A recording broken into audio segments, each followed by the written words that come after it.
more spiritual. Okay, here's a question that's important. I normally don't want to talk about other people, but this is a current event, and it's something as a Buddhist I guess I have to say something about. I'm reluctant to, because I don't really know the situation. So the situation is what's going on in Myanmar and the Rohingya Muslims. And I don't really know the situation. I mean, I get the feeling that there is some defense by the Myanmar Burmese people that the Muslims are stirring up trouble as well. I don't know if that's, some people say that's just propaganda. It may very well be. I don't know the situation. I don't want to suggest that it's an equal, a dichotomy in the sense that both sides are equally to blame.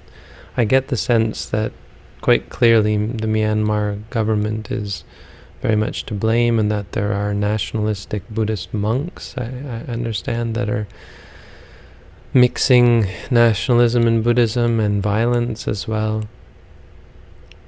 And all in the name, I guess, of protecting Buddhism. It's the same sort of similar thing that the monks felt in Sri Lanka against the Tamil Hindus. So I don't think there's any question that I'm very much against violence, and any Buddhist worth their salt should be very much against this sort of violence. I mean, it's wrong. Even if you're in some perverse way trying to protect Buddhism. I think there was more of a case for that in Sri Lanka, because the Tamils were quite clearly acting as terrorists, blowing stuff up and so on. And I don't know, and maybe in south of Thailand where they were hacking monks, they were taking machetes to monks. Even in Bangladesh, someone was telling me, which, you know, this is the border of Bangladesh.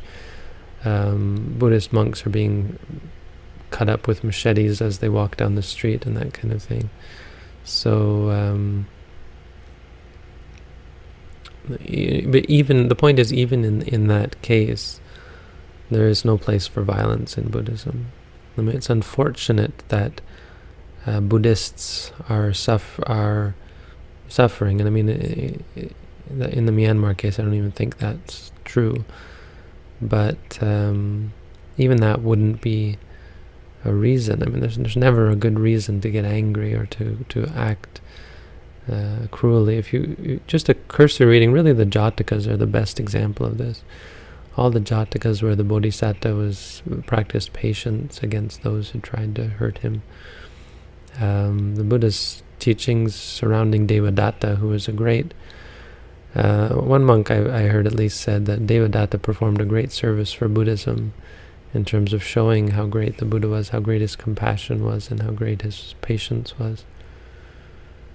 I think we're very short-sighted, but I don't think that has so much to do with Myanmar, Burma. I mean, I think there's much more to do, and as I understand, Myanmar has had a long history of cruel, genocidal governments that just, I don't know, I mean, maybe even use Buddhism as a tool, but are much more interested in control and power, and are very much threatened by autonomous groups, not just the Rohingya. I think there was the Shan state, you know, before it was, I think they were Christians, the Shan state Christians. So, I mean, Myanmar, at the time when Mahasi Sayadaw was teaching, apparently it was a great place, you know, democracy, and the president was a practicing Buddhist meditator under Mahasi Sayadaw, or under various monks, I don't really know, the prime minister.